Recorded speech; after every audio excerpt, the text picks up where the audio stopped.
deux, trois. Salam Evata. Puji Tuhan, ketemu lagi pada saat ini dalam acara Evata Talks. Hari ini kita akan bicara sesuatu hal yang ada di dalam gereja. Bergerak di balik layar, tetapi memberikan dampak yang tidak sembarangan. Kita ngomongin soal sound sekarang, sound system dan segala sesuatunya yang terjadi di dalamnya. Puji Tuhan. Dan saya nggak sendirian datang kali ini. Kembali kepada ada musisi kita satu ini, Brother Marco. Kemudian ada Bapak, boleh tepuk tangan. Ada Bapak Yusak Timnata, pastor pembantu di GPD Tiberias Bogor. Dan kemudian ada narasumber kita nih Mas Bro dan saudara-saudara, yaitu Brother Jeffrey. Thank you kehadirannya. Dia punya pengalaman banyak soal urus sound system karena dia adalah seorang sound engineer, betul ya? Betul. Nanti dia akan memperkenalkan, gak usah lah udah diperkenalkan tadi ya. Udah jelas dan punya kapasitas dalam hal ini. Kita ngobrol soal sound system karena sound system bukan sesuatu hal yang bisa dianggap sepele ya di gereja-gereja zaman sekarang ya. Banyak orang memakai sound system tetapi sound system tersebut terkadang gak bersinergi dengan hal-hal yang lain. Karena dalam ibadah itu bukan hanya sekedar sound aja, bukan alat musik aja, bukan soundman aja, bukan pemain musik aja, bukan pengkhotbah aja, bukan song leader, tapi sebuah paket di mana di situ kita akan mempermuliakan nama Tuhan. Itu yang saya lihat. Nah, sekarang saya pengen tanya nih, apakah di antara kita juga boleh kalau misalkan kita ada yang tahu terus kita bisa jawab. Sound system itu apa sih? Pengertian masing-masing ya, Nah, dari itu sisi dia. soundman, dari sisi Pak Pastor Yusak. Pastorius. Nah, dari sisi sound Dari sisi pemusik. pemusik, kalau gue sih sound system itu merupakan sebuah alat untuk memuji memuliakan. Ini kan konteksnya pelayanan ya Iya, misalnya. betul. Itu sebuah alat untuk memuji memuliakan bahkan menyampaikan. Itu bagian yang sangat penting sekali setelah alat musik ya. Setelah alat musik itu sound itu sangat penting. Penting ya. Karena ada di dalam gereja Ya, itu dan juga itu ya. merupakan part untuk memuji, menyembah masalahnya gitu. Untuk menyampaikan sarana lah gitu. Begitu ya, betul ya. Pastor Yusak ya? Bisa. Bisa. Maksudnya gimana tuh? Jadi sound system tuh dibilang penting. Ya penting. Ya gitu ya. Ya kan? Bilang nggak penting? Kalau kita lingkupnya cuma 2 kali 3 meter, ya nggak perlu pakai sound lah ya. Iya. Tapi betul. kalau luang lingkupnya 28 kali Iya. 15 meter, Sepakat. ya Betul. silakan saudara berteriak tanpa sound. Dan berdoa mudah-mudahan yang mendengarnya bisa mendengar dengan baik.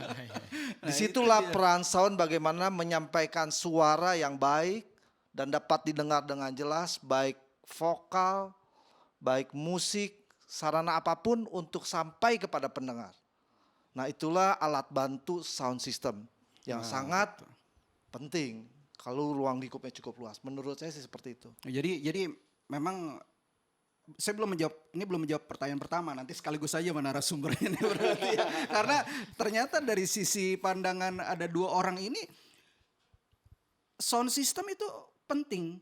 Apalagi kalau kapasitas jumlah jemaat sudah semakin banyak, terus kemudian lokasi juga semakin besar, pasti perlu alat untuk menyampaikan sehingga pesan dari satu titik kepada titik lain nyampe gitu ya, sepertinya seperti begitu ya. Coba kita dengar dari narasumber nih kita nih. Tapi boleh dah perkenalkan diri dulu lah. Udah silakan.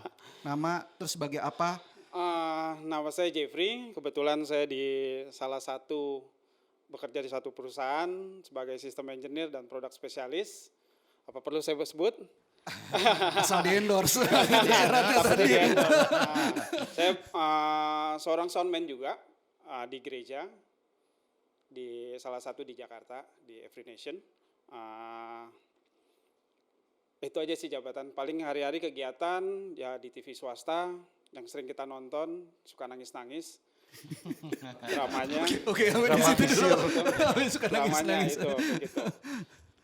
Aktivitasnya itu ngurus audio, recording, visual sekarang tambahan. Cakep. Kalau gitu jawab nih 2 pertanyaan nih Mas Bro siap. nih. Tentang apa itu sound system dan seberapa penting itu di gereja. Nah, Sound system ada dua kata, sound dan system. Jadi kadang-kadang kita hanya memikirkan soundnya aja, sistemnya enggak. Nah, berbicara sound adalah berbicara tentang suara, gitu. Yang Pak Yusak tadi bilang, nah kita mendesain, saya sebagai desainer, saya akan bilang, ini gereja selalu saya bilang mau berkembang atau enggak. Visinya pada saat ini misalkan jemaatnya 100. Saya akan tanya, Bapak punya visi to be continue sampai 500 enggak? Nah, nanti saya buatin sistemnya. Jadi bukan sekedar berbicara tentang sound, tapi berbicara tentang sound system. Jadi kalau mau jemaatnya 100, 200, 300, kita enggak replace. Sistemnya udah ada. Sistemnya udah ada, tinggal continue-nya aja. Iya. Okay. Kalau orang dulu hanya sound, jadi pas saat jemaatnya banyak, akhirnya sistem yang lama nggak kepake. Hanya memikirkan sound system, soundnya aja, sistemnya enggak. Jadi pas saat mau upgrade, wah banyak orang, 500, kebutuhan channelnya nggak cukup nantinya. Saat bermusik, gereja pertama mula-mula ya, kalau saya bahasa mula-mula adalah cuman ada keyboard, gitar misalkan, drum belum ada, tiba-tiba ada drum, mixernya kurang. Nah karena mereka nggak memikirkan to be continue-nya. Saat ini ya saat ini, besok-besoknya nggak dipikirkan. Nah kalau saya mendesain sesuatu, tak kenal maka tak baik, tak sayang. Jadi kita lebih baik komunikasi dulu. Jadi kita tahu kebutuhannya sound system seperti apa. Kayak kita belajar sama Tuhan Yesus. Tuhan Yesus paling pintar. Mesti kita contoh beliau. Beliau khotbah itu pasti di bukit. Ya kan? Dia naik ke bukit, suara itu ke bawah angin turun ke bawah. Enggak ada dari bawah ke atas. Pastinya turun ke bawah. Ke lembah dia. Itu. Jadi jemaat yang di bawah mengerti. Itu kan analognya istilahnya, tradisionalnya. Makanya kalau orang Roma bikin stadium itu gema. Kenapa? Karena seperti penontonnya seperti banyak gaung kan. Nah, itu akal-akalan istilahnya orang dulu, zaman-zaman klasikal, Roma, Tuhan Yesus. Dia pasti cari ruang terbuka, ada pantulan, ada gaung yang dia perlukan untuk suara kecil jadi besar. Seperti kita di ruang kosong, kita teriak kecil aja tapi suaranya jadi besar. Nah, itulah bentuk orang zaman dulu memakai suara itu dengan alam. Tapi kalau sekarang kan kita di dalam ruangan. Alamnya juga udah banyak halangan. Jadi kita memerlukan sound system yang partikelnya adalah speaker, mixer, tambahan satu Bro bilang instrumen. Nah, itu semua adalah sinergi. Saya bilang adalah ekosistemnya. Nah, itu bentuk dari sound system itu sendiri. Jadi bukan bilang tentang soundnya aja, tapi orang hanya berpikir pada saat mendesain sound yang terbayang sama dia, gue mau pakai speaker apa. Tapi sistemnya nggak dipikirin. Oh jadi bukan hanya sekedar ini ya Pak Yusak ya, Marco ya. Jadi bukan hanya sekedar apa yang kita mau, tetapi kita bicara sebuah rantai yang nanti akan terus nggak berhenti itu. Ya. Jadi sistem yang dibuat terlepas dari peralatannya nanti berganti atau bagaimana, tetapi sistemnya yang harus berjalan. Ya. Itu bahasa yang saya tahu ya. Soalnya saudara-saudara saya nggak ngerti kadang maksud dari soundman ini ngobrolin frekuensi dan segala macam. langsung meleduk ini. Nggak paham sama sekali. Makanya salah satu yang paham di sini Pak Yusak karena dia adalah salah satu pelayan Tuhan yang dipercaya di gereja kita untuk duduk dan membawahi salah satunya selain digital ministry adalah sound system ini. Nah kami pun agak sedikit repot waktu itu untuk pengaturannya. Dulu kita masih pakai apa ya Pak Yusak ya? Sound system kita dulu ya. Masih belum secanggih sekarang ya. Kita belum mikir seperti gitu ya. Ya memang informasi kita juga terbatas ya. Jadi kita ya sesederhana mungkin. Yang penting ibadah bisa berlangsung, gitu jadi prinsipnya. Dengan peralatan yang ada kita gunakan secara maksimal. Tapi ada baiknya memang kalau yang mengerti tentang sound system tadi dikatakan bahwa memang harus ada sistemnya saudara. Ya memang harus ada sistemnya. Jadi ada eskalasinya. Jadi apapun yang kita buat nanti kita beli, kita investasikan nggak akan mubazir nanti Iya, ke depannya. nggak akan Investasikan Iya, ya. investasinya tidak mubazir karena eskalasi dari yang paling sederhana oke lah. Kalau mungkin ada eskalasi 1, 2, 3, 4 mungkin dari eskalasi satunya juga sudah bisa standar ya core-nya mungkin ya core-nya ya. Core-nya dasarnya udah benar, tinggal nanti ya tinggal penambahan atau juga ada satu hal yang versi baru diperbaiki Ya, atau baru diperbaharui, di-upgrade, ya, upgrade betul, sifatnya. Tapi benar harus ada sistem. Saya setuju sekali dengan pendapat Brother Jeffrey. Jadi betul ya, ini bukan masalah kita mau milih-milih alat secanggih sebagus apapun ya. Tetapi yang bagaimana kita bangun sistemnya dulu. Iya, betul. Baik dari mimbar ke mixer, dari mixer ke VOH apa? FOH. FOH tuh. Front of Satu house. aja saya FOH. itu apa tuh? Front of house. of house. Front of house. Front of house. Front of house. Karena yang di depan tuh. Belibet lagi. Nah dari situ dari pemusik masuk Iya. ke mixer semua itu sistem ya. Ya, ada delay management juga di situ. Waduh, banyak. Nah ini pengalaman nih. saya juga dulu. Pokoknya prinsipnya dari mixer keluar suara output. Ya. Jeff ini dulu prinsip saya. Ya. Dari situ keluar suara ya saya panjangin aja pakai speaker. Panjangin 1, 2, 3. Saudara ini pengalaman ya. Akhirnya tuh speaker satu dengan yang lain dengan tendangan suara yang sama di ruangan yang sama dengan dimensi yang sama. Dia beradu. Tabrakan. Nah, ternyata saya dapat masukan dengan orang-orang yang lebih mengerti perlu adanya delay management sehingga tendangan suara tadi dikatakan FOH sampai ke belakang itu diantar dengan baik supaya sampai ke telinga dengan Ya, semua rata. dapat didengar dengan baik jadinya. Jadi Gitu. nggak harus kenceng. Enggak. Enggak. Tapi di depan bisa dengar enak, di belakang juga tanpa harus kenceng, Iya. bisa dengar dengan enak. Betul Ya, sekali. itulah sistem. Waduh tuh kan Bukan kita baru sekedar tahu sound, sekarang, bukan itulah sekedar- sistemnya. Nah itu delay management tuh yang saya Iya, baru itu kenal udah masuk belakangan sistemnya. tuh. Dibilang sistemnya, bukan kita peletakan hanya kalau berbicara tentang speaker, oh di sini taruh, itu hanya sound. Iya. Jadi ada harus penahanan berapa itu terlalu teknis. Nah itu yang dibilang sistem yang benar mengakibatkan suara yang bisa dipertanggungjawabkan. Jadi kalau kita sistem udah buat, nanti baru kita lihat kebutuhan kemampuan gereja kita sampai di mana, Ya. baru kita bisa beli di Ya. situ ya. Berarti berangkat dari situ dulu, Berangkat dari situ. bukan pengennya aja. Istilahnya maunya apa dulu, kita tahu sebagai orang desain, kita tahu oh kemampuannya A. Kita harus sesuai kemampuannya. Nanti dalam setahun, saya bilang dalam setahun Bapak di bulan kesian, kalau memang ada ini, Bapak bisa nambah di sini, Bapak nambah di sini. Jadi kebutuhan itu bukan totally sekali untuk seumur hidup, enggak. Tapi kita bisa continue tanpa harus mereplace sistem yang lama. Misalkan kita udah punya mixer digital, kita mau recording multitrack. Nah, kita tinggal tambah 1 slot aja tanpa harus membuang mixer. Kita udah bisa multitrack recording, misalkan 32 channel simultan semua. Nah, itu kan kita udah punya sistem namanya. Kalau kita nggak punya sistem, waduh nggak bisa nih mixer. Malah bikin bingung ya. Kita harus remove ini mixer yang lama, kita ganti mixer yang baru, budgetnya lebih besar lagi.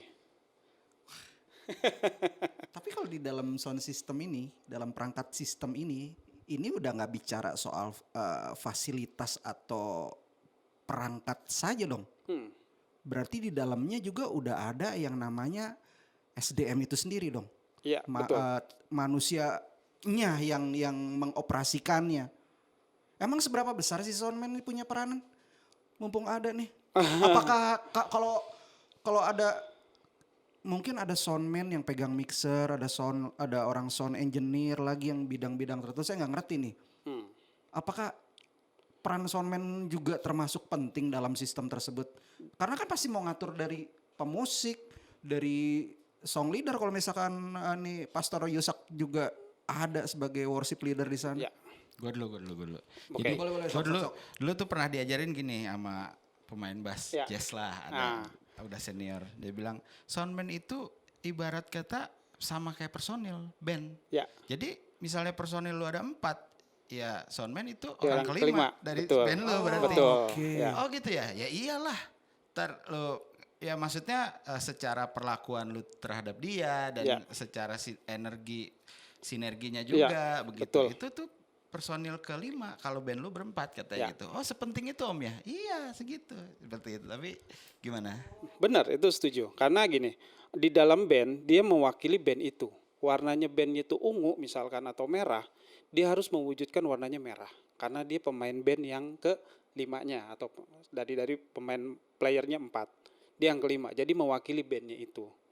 Nah soundman juga itu mewakili jemaat atau penonton. Jemaatnya 100 berarti dia 101. Apa yang didengar jemaat, didengar soundman-nya juga. Jadi kenapa soundman itu mewakili jemaat atau mewakili pemain musik? Karena tugasnya sama.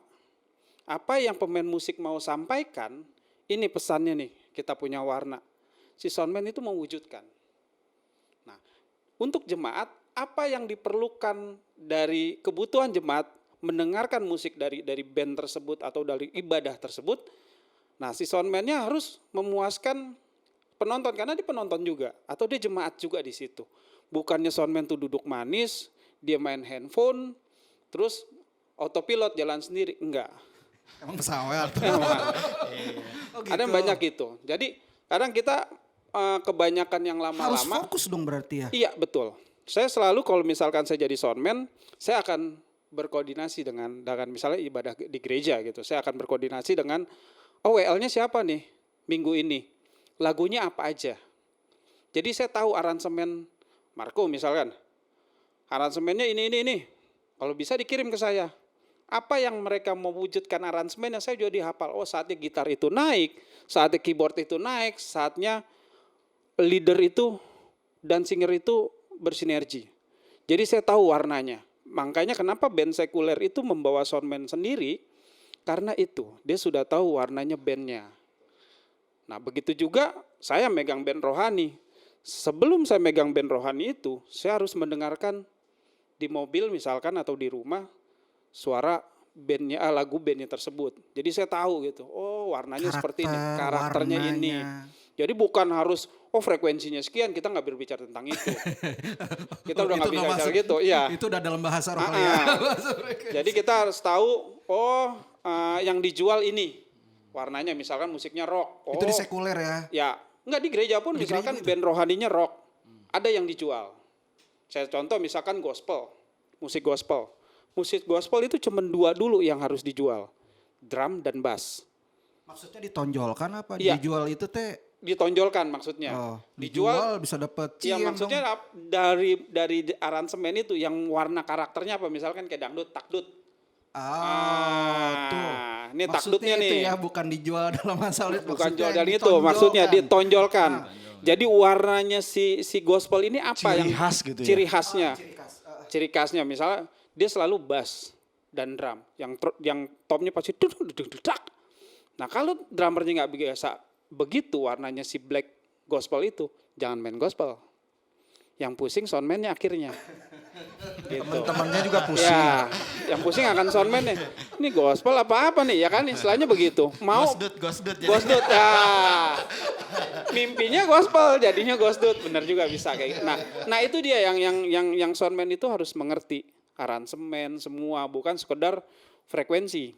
Bukan sekedar volume naik turun, Volume naik gain dan turun. segala Iya. macam. Oh, oke. Jadi persyaratan utama jadi soundman, 1 sehat. Kedua, Sehat Jasmani jasmani dan rohani. Jasmani dan rohani. 1 jasmani, bukannya mau melecehkan yang saudara-saudara kita yang berpenyakit, enggak. Pada saat dia lagi tugas, tiba-tiba epilepsi gimana? Oh, maksudnya dalam kondisi fisik juga Kondisi harus fisik prima. harus prima. Tiba-tiba dia sakit epilepsi, acara show must be go on. Nah, kenapa peraturan itu jarang di orang mengerti? Yang saya bilang fisik, jasmani, rohaninya harus Oke. benar-benar siap. Tapi memang betul sih itu pengaruh sama mood juga ya sehat tuh ya. Iya, Pengaruh Pemusik sama mood. juga begitu, betul. Sama mood tuh pengaruh pasti. Ya kalau kita juga lagi main musik, ya kan main drum juga nih dulu nih, gini-gini juga gitu ya. saksofon ya. Puji Tuhan lah itu semua karena Tuhan. Ya kalau misalkan lagi moodnya nggak enak, nggak keluar tuh banyak tuh. Jadi mainnya cenderung monoton, apalagi kalau kita nggak berserah sama Tuhan ya. Ya. Dalam pelayanan kan selalu kita mulai selalu dengan doa, persiapan kita untuk masuk melayani. Mau dia khotbah kek, mau dia pelayan kolektan atau asyir sekalipun, dia harus prepare diri dia untuk mempersiapkan diri dia untuk masuk dalam pelayanan. Kalau kita nggak siap sampai di situ, benar tadi dibilang sama Bro Marco ini, kita akan mempengaruhi. Kalau nggak salah pertemuan kita waktu lalu, talk show waktu lalu kan saya bicara tentang sampah. Jadi kalau ada sampah ada di dalam kehidupan kita, itu akan memberikan dampak kepada semua rekan pelayanan kita. Jadi ada benarnya juga ya, rupanya peran soundman itu sangat berpengaruh sekali ya. Seperti begitu ya, Iya. mengenal bandnya, mengenal karakter worship leadernya Iya. dari suaranya. Nah kan sekarang kita kalau misalkan punya soundman 1 di gereja, dia mesti ngurusin 5 band. Ngurusin 10 worship leader beserta dengan singer-singer. Apa nggak keteteran tuh? Ya, kita sembahyang aja. Biar nambah. Nggak ada yang lain, serahkan Roh Kudus. Jadi Kan ada sembahyang solusi aja kita ya. di situ. Jadi itulah Pak, saya pernah mengalami masa-masa sulit yang mulai ke dunia sekuler, orang mengenal itu hanya soundman gereja. Berbicara tentang hanya soundman gereja. Di sekuler diremehkan seperti itu. Tapi saya bilang sama teman-teman soundman gereja, kalian tuh lebih hebat loh dibandingin soundman. Kenapa? Kalian punya panggung setiap minggu. Iya kan? Setiap minggu ibadah. Dengan pemain bandnya, ya beda-beda, karakternya beda. Ya dong. Musik yang satu alirannya gospel godut atau gospel. Nah dia harus mixing sedemikian rupa karakter yang berbeda menghadapi orang. Misalkan di sekuler megang 1 band, hanya itu doang karakternya udah hafal. Mixingnya tantangannya cuma itu doang. Tapi di gereja tantangannya lebih krusial. Yang jemaat itu bisa datang, nggak enak nih soundnya. Dan memuaskan hati jemaat 1 orang dibandingin yang 100 itu. Gitu. Nah, saya bilang sama teman-teman soundman gereja, kalian tuh lebih hebat, kalian luar biasa. Kenapa? Kalian itu lebih banyak tugasnya dibandingin di sekuler. Jadi saya menunjukkan ke dunia bahwa orang gereja ini nggak kalah. Itu dia saya bilang. Daya kalian punya panggung setiap minggu, jadi maksimalkan itu di setiap minggu. Beri yang terbaik. Yang beri yang terbaik adalah itu yang persembahan. Misalkan persembahan setiap orang kan berbeda-beda definisinya tentang pelayanan. Kalau saya definisi tentang pelayanan adalah persembahan yang terbaik. Seperti Abraham mempersembahkan anaknya. Akhirnya di cancel, ganti domba. Tapi Abraham menunjukkan beri yang terbaik. Masuk lagi Kain dan Habel. Semua tentang persembahan. Masuk lagi di eranya Daud. Daud itu berbeda. Daud bisa berkata-kata. Nah ini mulai dari Raja Daud ini. Ya kan? Semua berkata-kata. Ada perubahan, Ada evolusi pujian, besar. evolusi Betul. besar-besaran Itu di dia, situ. Setuju, saya sepakat itu. Sampai generasi kita ini mengikuti itu. Jadi harus mengerti beri yang terbaik, pelayanan, dan semuanya akan mengikuti attitude yang ada pada saat kita masuk itu. Dan Tuhan tuh nggak pernah nolak yang namanya, walaupun kecewa sama Daud, berbeda kecewanya sama Saul. Karena Saul nggak bisa memuji Tuhan. Tuhan tuh hanya satu butuhnya, bukan khotbah. Apa dikhotbahin lagi Tuhan ya? Apa yang Dia dikhotbahin ngomong, juga kan itu Tuhan. dia. Ya kan, pujian dan penyembahan. Sepakat. That's it. Itu. Nah dengar ya, soundman gereja dimanapun kalian berada, we proud of you. Tepuk tangan dong boleh? Kalian hebat. Tadi dibilang sekuler aja cuma ngurusin soundman sama 1 band. Ya. Di gereja kalian ngurusin banyak orang. Belum Segala lagi medan begitu begitu ada sedikit feedback jemaat semua nengok ke belakang. Kita udah Pasti buat dosa tuh. Jadi hebat buat kalian, tetap semangat, tetap pelajari sesuatu. Makanya kita ada sekarang untuk ngobrol-ngobrol, dalam hal inilah kita mau gali. Dan sekarang nih berarti soundman memang punya peranan penting. Peran dari soundman bukan peranan yang kita harus anggap sepele ya tadi dari dibahas tadi kita tadi. Nah sekarang yang jadi pertanyaan nih, biasanya apa sih yang dihadapi soundman gereja, kendala-kendalanya?